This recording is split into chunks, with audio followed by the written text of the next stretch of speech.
నమస్కారం. వెల్లానోస్కి స్వాగతం. ముందుగా ముఖ్యాంశాలు. గ్రామాల్లో పారిశుద్ధ్యంపై సమీక్ష. సీజేఐపై దాడిని ఖండించిన ఎంఆర్పీఎస్. గత కొన్ని రోజులుగా కురుస్తున్న వర్షాల దృష్ట్యా గ్రామాల్లో పారిశుద్ధ్యం క్షీణించకుండా మెరుగు చర్యలు చేపట్టాలని ప్రభుత్వ చీఫ్ విప్, సీనియర్ శాసనసభ్యులు జీవీ ఆంజనేయులు అధికారులను ఆదేశించారు. చీఫ్ విప్ కార్యాలయంలో నియోజకవర్గంలోని 5 మండలాల ఎంపీడీఓలతో సమీక్ష నిర్వహించారు. ఈ సందర్భంగా చీఫ్ విప్ జీవీ ఆంజనేయులు మాట్లాడుతూ కురుస్తున్న వర్షాలకు సీజనల్ వ్యాధులు ప్రబలకుండా పారిశుద్ధ్య చర్యలు చేపట్టాలన్నారు. 15వ ఆర్థిక సంఘం నిధులను గ్రామాల్లో ప్రజల మౌలిక వసతులు కల్పించుటకు, అభివృద్ధి కార్యక్రమాలకు ఖర్చు చేయాలని, ఎవరైనా నిధుల దుర్వినియోగానికి పాల్పడితే చట్టపరమైన చర్యలు తప్పవని ఆయన హెచ్చరించారు. పల్నాడు జిల్లా భారతీయ జనతా పార్టీ మాజీ జనరల్ సెక్రటరీ మేడం రమేష్ 61వ పుట్టినరోజు వేడుకలు ఘనంగా జరిగాయి. ముందుగా కార్తీక మాసంలో పుట్టినరోజు సందర్భంగా సత్యనారాయణ స్వామి వ్రతంలో పాల్గొనడం జరిగింది.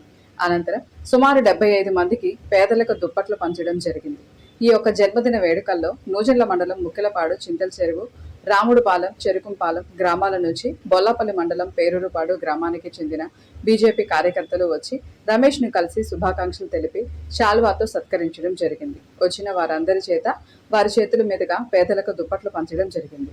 భారతదేశ అత్యున్నత న్యాయస్థానం సుప్రీంకోర్టు న్యాయమూర్తి బిఆర్ గవాయిపై దాడి చేసిన వారిని కఠినంగా శిక్షించాలని మాదిగ రిజర్వేషన్ పోరాట సమితి రాష్ట్ర అధికార ప్రతినిధి పల్నాడు జిల్లా ఇన్ఛార్జి రామకృష్ణ మాదిగ డిమాండ్ చేశారు. దేశంలో దళితులపై వివక్ష దాడులు సుదీర్ఘ కాలంగా కొనసాగుతున్నప్పటికీ పాలక వర్గాలు పక్షపాత ధోరణి అవలంబిస్తూ ఓటు బ్యాంకు రాజకీయాలు చేస్తున్నాయని మాదిగ ఎంప్లాయీస్ ఫెడరేషన్ ఎంఈఎఫ్ జాతీయ ఉపాధ్యక్షులు దాసరి నాగయ్య మాదిగ ఆగ్రహం వ్యక్తం చేశారు.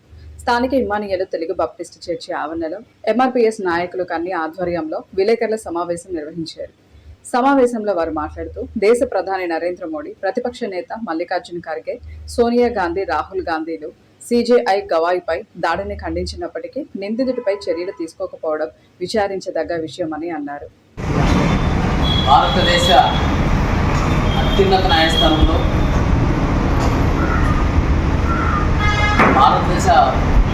న్యాయస్థానంలో సుప్రీంకోర్టు సీజే గౌరవ బిఆర్ గవాయి గారిపై జరిగిన దాడికి నిరసనగా పద్మశ్రీ మందకృష్ణ మాదిగ గారి నాయకత్వంలో ఇప్పటికే 2 తెలుగు రాష్ట్రాల్లో జిల్లా కేంద్రాల్లో నిరసన విజయవంతం చేయడం జరిగింది. అదేవిధంగా జిల్లాలోని అన్ని మండల కేంద్రాల్లో నిరసన ర్యాలీలు విజయవంతం చేయడం జరిగింది. దళితులు భారతదేశంలో ఇటువంటి ఉన్నత స్థానంలో ఉన్న, ఇటువంటి ఉద్యోగంలో ఉన్న స్థానంలో ఉన్న, ఇక్కడ రాజకీయంలో ఉన్నత స్థానంలో ఉన్న దళితుల మీద వివక్షత దాడులు తప్పుపడేదానికి ప్రత్యక్ష సాక్ష్యంగా సుప్రీంకోర్టులోనే విధులు నిర్వహిస్తున్న సీజే బిఆర్ గవాయి గారిపై జరిగిన దాడి నిదర్శనంగా మనం చూడవచ్చు. అంటే అదే సుప్రీంకోర్టులో అగ్రవర్ణాలు సీజేగా పనిచేసే సందర్భాల్లో అనేక కేసుల మీద విచారణ జరిగిన సందర్భంలో ఎన్నో మాటలు బయట వచ్చాయి. అప్పుడు రామమందిర కేసు విషయంలో వాదోపవాదాలు జరిగాయి. కేరళలోని అయ్యప్ప స్వామి గుడి విషయంలో వాదోపవాదాలు జరిగాయి. కానీ వాదోపవాదాల్లో ఆ కేసు విషయం జరిగినప్పటికి కూడా ఒక చిన్న వ్యతిరేకత సమాజంలో ఏర్పడలేదు. సుప్రీంకోర్టులో కానీ బయట కానీ అక్కడున్న అగ్రవర్ణాలు సీజేగా పనిచేసిన వారి మీద ఇంచంత వ్యతిరేకత ఏర్పడలేదు, దాడి జరగలేదు. అంటే ఇప్పుడు ఒక దళిత బిడ్డ అత్యున్నత స్థానంలో ఉండడం వల్ల దాన్ని జీర్ణించుకోలేని దళిత వ్యతిరేక శక్తులు, దాన్ని జీర్ణించుకోలేని రాజ్యాంగ వ్యతిరేక శక్తులు కుట్రపూరితంగా జరిపిన దాడిగా ఇది మనం భావించవచ్చు. అంటే సుప్రీంకోర్టు ఆవరణలోనే సుప్రీంకోర్టులో విధులు నిర్వహిస్తున్న సందర్భంలో సుప్రీంకోర్టు ప్రధాన న్యాయమూర్తి, అంటే దేశంలో ఎక్కడైతే న్యాయం జరుగుతుందో దేశంలో మనం దగ్గరికి పోతే ఎక్కడ కింది కోర్టులు కానీ ఎక్కడైనా న్యాయం జరిగిన పక్షంలో సుప్రీంకోర్టులో మాకు న్యాయం జరుగుతుందని ఎవరైతే ప్రజలందరూ భావిస్తారో ఆ సుప్రీంకోర్టులో ఆవరణలోనే విధులు నిర్వహిస్తుండగా సుప్రీంకోర్టు ప్రధాన న్యాయమూర్తి సిజే గవాయ్ గారిపై దాడి జరిగినటువంటి భారత రాజ్యాంగం మీద దాడి జరిగిగా మనం భావించవచ్చు. ప్రజాస్వామ్యం పైన దాడి జరిగిగా మనం భావించవచ్చు. అంటే రాజ్యాంగాన్ని గౌరవించే ఎవరు కూడా దాడి చేయరు. రాజ్యాంగ వ్యతిరేక శక్తులే ఇటువంటి దాడికి పాల్పడతారు. అంటే అక్కడ జరిగిన పరిణామాలను, అక్కడ జరిగిన తీర్పులోని వాదోపవాదాలను ఈయన క్షుణ్ణంగా పరిశీలించి ఎవరైనా కానీ మాట్లాడాలి. కానీ ప్రత్యక్షంగా దాడులు తిరగడం అంటే ఎవరైతే దాడి చేశారో వాళ్ళను వెంటనే అరెస్ట్ చేయాలి, వాళ్ళను విచారించాలి. విచారణకు ప్రత్యేక బృందాన్ని ఏర్పాటు చేసి వాళ్ళ మీద దాడి వెనుక ఎటువంటి శక్తులున్నా వాళ్ళందరినీ కూడా కఠినంగా శిక్షించాలని డిమాండ్ చేస్తూ పద్మశ్రీ మందకృష్ణ మాదిగారి నాయకత్వంలో కార్యాచరణ జరుగుతోంది. ఈ నేపథ్యంలో పల్నాడు జిల్లాలోని వినుకొండ నియోజకవర్గంలో అన్ని ప్రజాస్వామికవాదులకు, రాజ్యాంగాన్ని రక్షించుకునే అన్ని ప్రజాస్వామిక సంఘాలకు ప్రతి ఒక్కరు కూడా విజ్ఞప్తి చేస్తున్నాం. మనము రాజ్యాంగాన్ని పరిరక్షించుకోవాల్సిన బాధ్యత మన మీదే ఉంది. ఈరోజు సుప్రీంకోర్టులో ప్రధాన న్యాయమూర్తి మీద విధులు నిర్వహిస్తున్న జరిగిన దాడి రేపు పొద్దున సామాన్యమైన దళితుల పరిస్థితి ఏమనేది అనే ప్రశ్న ఉత్పన్నమవుతుంది ఎవరికైనా కానీ. అంటే ఎవరైతే తీర్పు ఇవ్వాలనో, ఎవరైతే న్యాయాన్ని, ధర్మాన్ని, చట్టాన్ని కాపాడాలనో అత్యున్నత న్యాయస్థానం సుప్రీంకోర్టులో ఎదురిస్తున్న ప్రధాన న్యాయమూర్తి మీద దాడి జరిగితే సుమోటోగా కేసు నమోదు చేయకుండా ఇంతవరకు నిర్లక్ష్యంగా ప్రదర్శిస్తున్నారు. దీని వెనుక సంకేతం ఏంటనేది కుట్రపూరితంగా ఉన్నదని మనకు స్పష్టంగా అర్థమవుతుంది. అదేవిధంగా పక్కన జార్ఖండ్ రాష్ట్రంలో హైకోర్టులో వాదోపవాదాలు జరుగుతున్న సందర్భంలో అక్కడ సీనియర్ న్యాయవాదికి జడ్జికి వాదోపవాదం జరిగితే వాదోపవాదం చేసిన దానికే సుమోటోగా కేసు నమోదు చేయడం జరిగింది.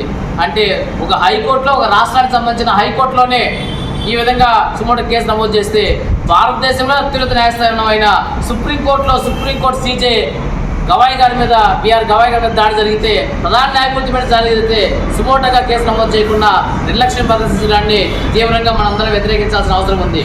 అందుకు నిరసన తెలియజేయాలని ఎవరైతే దళితుల ఆత్మగౌరవానికి, అస్తిత్వానికి ఎవరైతే భంగం కలిగిస్తారో, ఎవరైతే దెబ్బతీయాలనుకుంటారో ఆ దళిత వ్యతిరేక శక్తులకు, రాజ్యాంగ వ్యతిరేక శక్తులకు గుండెల్లో గుబులు పుట్టించారుగా దళితుల మీద దాడి జరిగితే ఎటువంటి శక్తులైనా, ఎటువంటి వ్యవస్థలైనా ఎదుర్కొంటామనే దాని మీద ఆ సంకేతంతో గౌరవ పద్మశ్రీ మందకృష్ణ మాదిగ గారు నవంబర్ 1వ తారీఖున చలో హైదరాబాద్ పిలుపునిచ్చారు.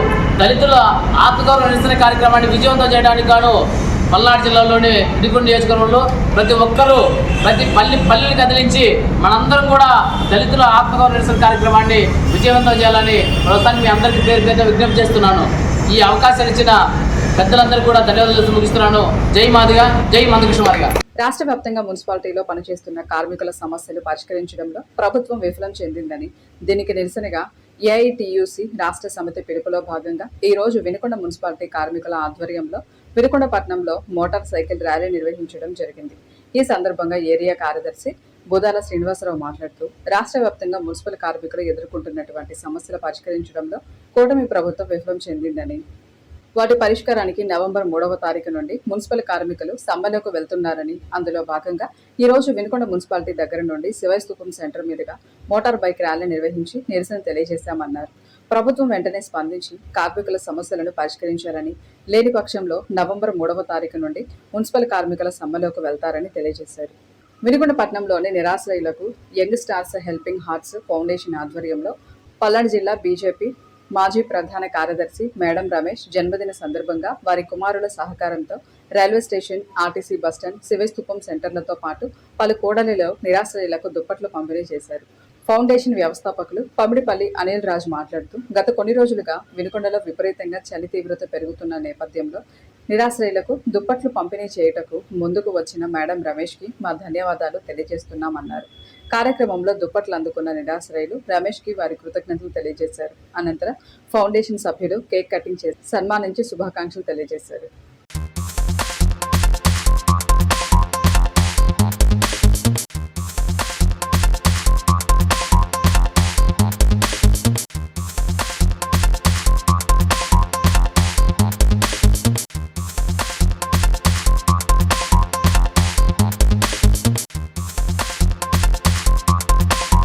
ఇద్దరితో ఇంతటితో వెళ్ళాలని సమాప్తం. తిరిగి రేపటి వెళ్ళానిలో కలుసుకుందాం. నమస్కారం.